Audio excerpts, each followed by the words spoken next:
Terima kasih Anda masih bersama kami. Bagi Anda baru saja bergabung, kami hadirkan kembali 3 berita utama hari ini. Banjir luapan Sungai Citanduy yang melanda Kecamatan Sukaresik, Tasikmalaya mengakibatkan tanaman padi warga rusak. Ratusan petani padi Pangandaran berunjuk rasa setelah 8 kali gagal tanam akibat sawahnya terendam banjir. Jembatan penyeberangan Apung Cijeruk, kawasan Bale Endah, Kabupaten Bandung, Jumat malam putus, diduga karena kelebihan muatan.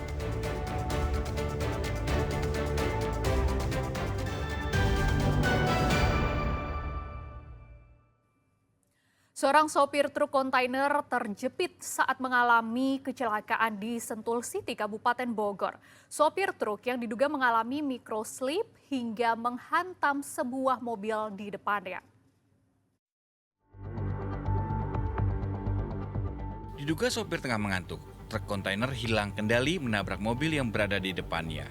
Sopir truk yang panik langsung banting setir ke kiri hingga terguling dan menghantam tembok pembatas perumahan. Kecelakaan terjadi di perumahan Sentul City, Kecamatan Babakan Madang, Kabupaten Bogor pada Kamis pagi. Supir truk berhasil dievakuasi ke RSUD Cibinong. Diduga yang menjadi penyebabnya adalah karena supir diduga microslip pada saat mengendarai kendaraan truk tersebut, menyenggol atau mengenai R4 yang berada di depannya. Evakuasi truk kontainer berjalan sekitar 3 jam dengan menggunakan 2 alat berat. Asep Solihin melaporkan dari Kota Bogor. Ratusan petani berunjuk rasa setelah 8 kali gagal tanam akibat sawahnya terendam banjir. Warga mendesak pemerintah tidak tinggal diam, memberikan solusi. Dari pertanian, hasil tanam pertanian. Mengungkapkan kekecewaan dengan berdemonstrasi, inilah yang dilakukan ratusan warga desa Maruyung Sari, Pangandaran. Unjuk rasa dilakukan di perbatasan sawah Desa Paleda dan Desa Muruyung Sari. Petani protes karena ratusan hektar lahan sawah mereka sudah 8 kali gagal tanam akibat terus terendam banjir. Suasana di lokasi perbatasan sempat memanas saat para petani yang emosi dan akan menjebol titik jalan perbatasan yang dibangun Balai Besar Wilayah Sungai BBWS. Tujuannya agar banjir yang menggenangi lahan mereka bisa mengalir ke area persawahan di Desa Paleda. Petani sangat kecewa karena sawahnya terus terendam banjir selama 2 tahun terakhir. Ini kebanjiran sudah ada yang 8 kali tanam. Kerugiannya udah berapa miliar. Terdampak itu 320 hektar. Itu hitungan duit nggak sedikit. Harapan panen nggak ada. Masyarakat lapar, nggak punya duit, utang banyak, kondangan banyak. Bayangkan terjadi konflik. Harapan dari warga, pemerintah secepatnya mengambil keputusan.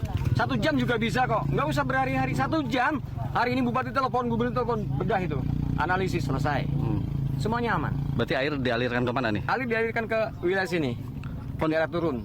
Sini kan sudah panen, sana lihat, semua tenggelam. Jika jangka panjangnya tutup buat saluran yang benar. Pelaksana tugas Camat Padaherang menyatakan banjir terjadi akibat dibuatnya tanggul jalan perbatasan yang justru menutup aliran air limpasan tidak bisa mengalir seperti sebelumnya. Saya sangat-sangat miris melihat di masyarakat Maruyung Sari. Soalnya dia makan itu dari sawah, sekarang sawahnya kebanjiran.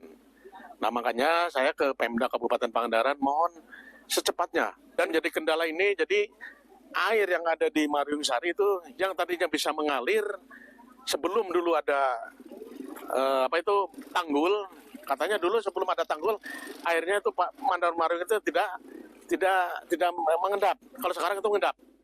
Para petani mendesak Bupati dan Gubernur turut membantu agar para petani bisa kembali bercocok tanam. Eko Setiabudi melaporkan dari Pangandaran.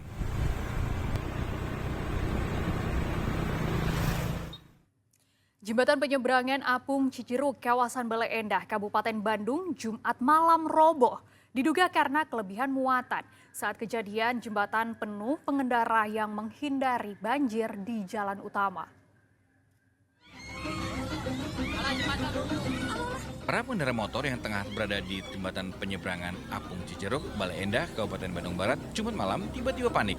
Saat jembatan Apung tiba-tiba oleng dan tali penyangganya putus. belasan pengendara nyaris hanyut terbawa arus Sungai Citarum yang mengalir deras usai diguyur hujan. Mereka menyelamatkan diri dengan bergantung di tali dan papan jembatan. Sedang sebagian korban lainnya selamat dengan memegang drum plastik penyangga jembatan sepanjang 15 meter. Jembatan apung dibangun secara swadaya oleh warga tahun 2019 yang lalu sebagai jalur alternatif.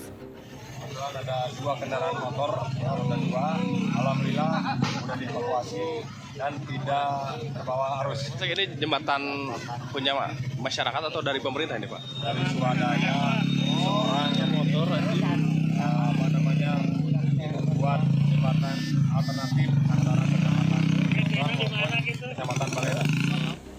Diduga jembatan tersebut putus karena kelebihan muatan karena banyaknya warga yang mencari jalan pintas karena akses jalan utama banjir dan macet. Demi keselamatan warga, polisi menutup jembatan agar tidak digunakan lagi. Sehari-hari, pengendara yang melintas jembatan ini dikenai tarif Rp1.000 hingga Rp2.000. Meski membahayakan, jembatan ini bisa memperpendek jarak tempuh antara Balenda dan Kecamatan Bojong Soang. Muhammad Abbas melaporkan dari Kabupaten Bandung. Meski jembatan apung Cijeruk di perbatasan Bale Endah Bojong Soang Kabupaten Bandung yang putus adalah milik pribadi warga, Gubernur Jabar menjanjikan akan memperbaiki sekaligus membangun jembatan permanen di tempat tersebut. Ia mengaku telah berkoordinasi dengan Bupati Bandung untuk membangun jembatan permanen di tempat tersebut dalam waktu dekat. Sudah telepon Bupati Kabupaten Bandung. Yang harus dilakukan adalah membangun jembatan permanen. Upaya membangun jembatan permanen tersebut dalam waktu dekat akan kita turunkan tim bersama pemerintah Kabupaten Bandung untuk melihat dimungkinkannya dibangun jembatan permanen agar peristiwa serupa tidak terjadi lagi. Rencana normalisasi Sungai Citanduy untuk menanggulangi banjir ditolak sebagian warga Tasikmalaya karena tidak ada uang pengganti atas tanah mereka yang dipakai untuk tanggul. Namun warga Ciamis mendukung rencana ini. Dalam pertemuan dengan Bupati Ciamis dan BPWS, 6 kepala desa sepakat merelakan sebagian tanahnya digunakan untuk program normalisasi Sungai Citanduy. Mereka tidak ingin ada lagi korban bencana banjir akibat luapan sungai. Namun kondisi ini bertolak belakang dengan masyarakat di Tasikmalaya. Mereka menolak normalisasi jika tak ada ganti rugi. Pihak BPWS mengakui banjir terjadi akibat kerusakan hutan di wilayah hulu yang menjadi tanggung jawab Kementerian Kehutanan. Kalau banjir yang ditanya itu PU-nya, tapi di hulu itu kehutanan gitu. Jadi kami itu menerima dampak negatif dari kerusakan das di hulu. Ini yang membuat kita apapun yang kita lakukan seringkali kalau dari hulu tidak diselesaikan, masalahnya tidak akan selesai. Sungai Citanduy dan Sungai Cikijang yang seringkali jadi sumber banjir itu kita kesulitan memasukkan alat berat karena hampir semua bantaran sungai ini sudah bersertifikat dan sudah ada bangunan. Pihak BPWS maupun Bupati Ciamis akan menjalin komunikasi dengan Bupati Tasikmalaya agar program normalisasi bisa berjalan tanpa ada gangguan. Warga atau masyarakat, para kepala desa ternyata udah membuat kesepakatan masyarakat di sini, kesiapan bahwa di desanya masing-masing siap untuk dinormalisasi sungai. Kita akan komunikasi, koordinasi dengan kabupaten, kota tetangga. Mudah-mudahan sama lah. Mudah-mudahan bisa mengadakan pendekatan dengan masyarakat, tidak perlu ganti rugi karena ini kebutuhan semua gitu. Jika normalisasi sungai tidak segera dilakukan, maka banjir dipastikan akan kembali terjadi. Di sisi lain, jika hutan di hulu sungai rusak, tak ada jaminan banjir juga tak akan tertanggulangi. Eko Setiabudi melaporkan dari Ciamis. Wakil Presiden Gibran Raka Buming Raka mengunjungi pasar tradisional di Indramayu pekan lalu. Wakil Presiden memantau harga bahan pangan jelang Hari Raya Idul Adha. Didampingi Wakil Gubernur, Bupati, dan Wakil Bupati Indramayu, Wakil Presiden Gibran Raka Buming Raka Jumat siang mendatangi pasar tradisional Indramayu. Gibran masuk ke pasar dan berdialog dengan masyarakat, baik pedagang maupun warga yang tengah berbelanja di pasar. Sebelum mengunjungi pasar, Wakil Presiden juga meninjau Puskesmas dan SMP Negeri 1 Sindang Indramayu untuk memantau program makan bergizi gratis, serta melanjutkan kunjungannya ke pabrik beras yang berada di Desa Karangsinom. Dari pantauan di pasar, harga bahan pangan jelang Hari Raya Idul Adha belum mengalami kenaikan harga yang signifikan. Gibran ya, dari titik lokasinya setelah turun dari pesawat ataupun landing, kemudian take off ya, kemudian menuju ke Magadadi ya. Tentu datang ke sini banyak agenda, ke kesehatan Magadadi Puskesmas, kemudian ke pendidikan, ke ini dan tidak, kemudian baru ketika kita masuk ke di perumahan nelayan ya, yang sekarang mau akan direlokasi ya. Pak, dalam kunjungan ke pasar tadi gimana Pak? Pak Gibran kaget. Tahun 94 kita merelokasi ini belum ada sentuhan. Jadi insya Allah nanti kita Indramayu menyiapkan DED-nya akan diberikan revitalisasi bangunan untuk pasar Indramayu. Untuk pantauan harga sendiri gimana Pak? Ada kenaikan nggak? Masih normal. Ini kan untuk menghadapi jelang Idul Adha nih Pak. Betul. Tadi daging lokal itu kan 70.000, 50.000. Apa yang impor, yang lokal 130 masih normal.